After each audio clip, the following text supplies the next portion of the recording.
It's the year 2043. After a long and devastating global trade war fractured economies and shifted the international landscape, pirates and corsairs once again roamed the seas.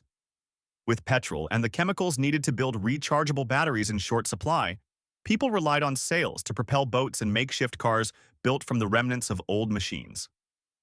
Amidst this chaos, three teenagers, two Americans, Alex and Jamie, and one Mexican, Diego, sailed the world on a patched-up boat in search of adventure and loot.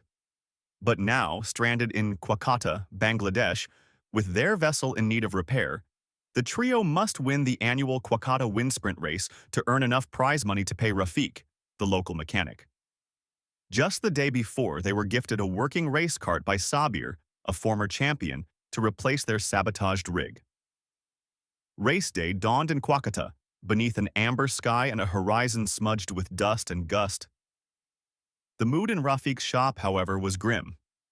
Diego lay curled on a cot, sweat dotting his brow. "Ugh, I think the jackfruit's fighting the mango," he moaned. Alex crossed his arms, unimpressed. "I told you, no cooked meals. We don't know what spices they use. That's rule number 5.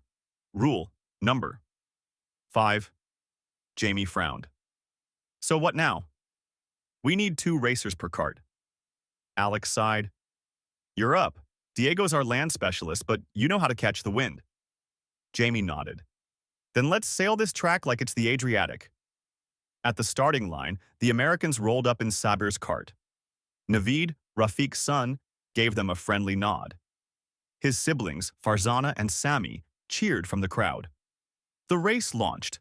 Carts surged forward, sails snapping like war banners. Rashid and Kanan, the reigning bullies of Kuakata, wasted no time, cutting corners, ramming opponents, and sowing chaos. On one brutal turn, they slammed into Naveed's cart, sending his co-pilot tumbling to the ground.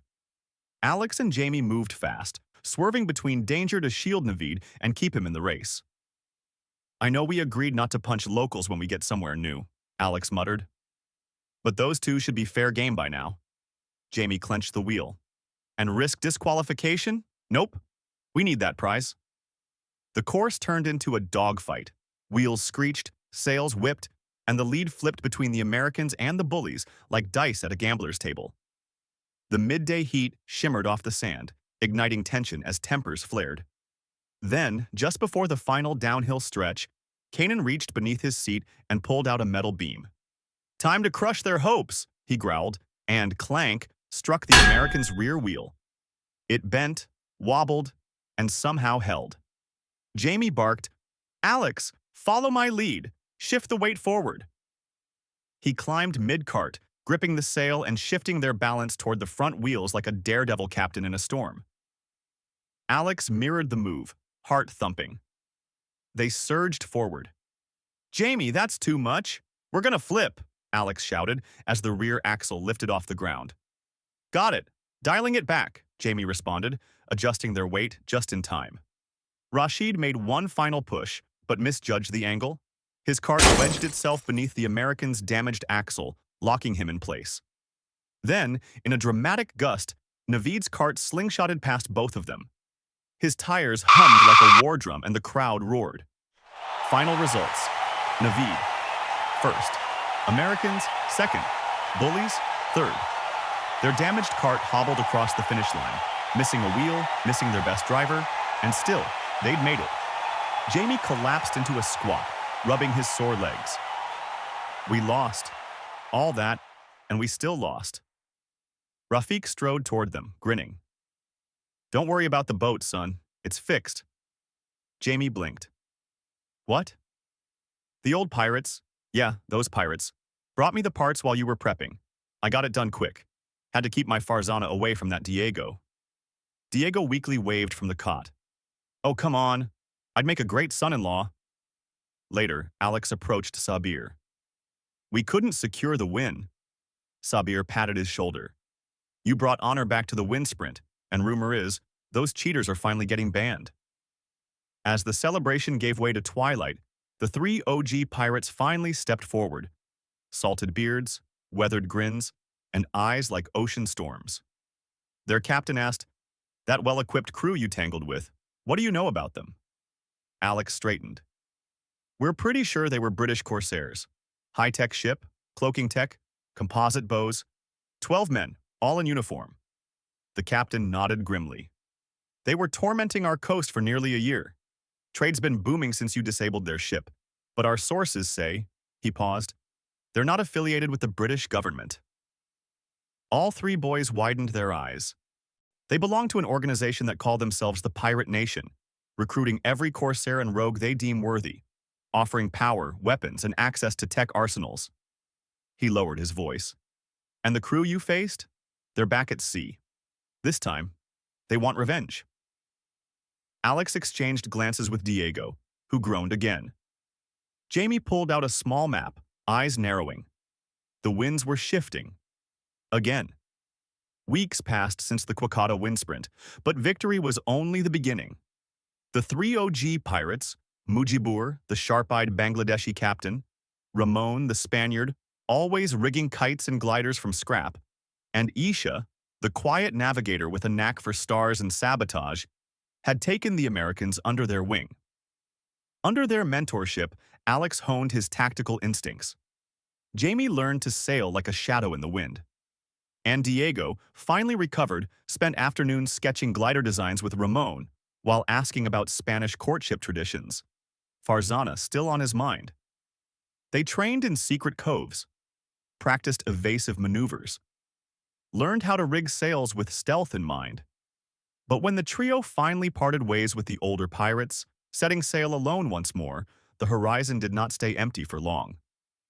Jamie was the first to notice. Sail shadow starboard. Low angle, it's following us. Alex gripped the rudder. Cloaking technology. Same signature as before. They tried everything. Evasive turns, shallow zigzags, ghost wind sailing, but nothing worked. Then, a low mechanical hum echoed across the water. Engines? Diego gasped. That's impossible. Where the hell did they get fuel? From the mist, a device launched toward their boat. Small, blinking red. Alex's eyes widened. Everyone off the boat, now! They dove. The explosion tore them, sending debris and flames skyward. Water swallowed what it could. Smoke curled like serpents. Alex surfaced and swam back to the wreckage. He unstrapped their emergency raft and hurled it toward Diego and Jamie. Get in! Go! He barked. Then, he turned the half-floating husk of their boat toward the enemy vessel, now visible, larger than the one they'd faced before. No insignia, no sails, just matte black plating and cold precision. Alex climbed aboard and raised his hands. I surrender. Just let them go. The captain appeared, a tall, silver-haired man in a dark coat. His face was calm, calculating. He nodded, signaling two of his crew to board the sinking American craft. They returned with Alex restrained. Nothing on board, one said. The item is not here. The captain turned his gaze toward the raft, where Diego and Jamie sat stunned.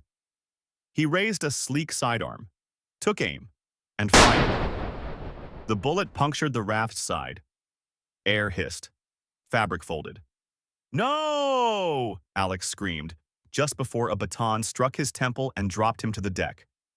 The ship vanished into the fog, leaving behind a patch of wreckage and a raft sinking fast. Diego held Jamie's hand. We're not dying like this. But the sea had other plans. From the mist, a mid-sized boat appeared, rusted but quick. A rope flew overboard. On deck stood someone familiar, bloodied, bruised, and breathing heavy. Grab on, Lee shouted. His arm was bandaged, and his eyes burned with urgency. You're not done yet. Jamie reached first. Diego followed.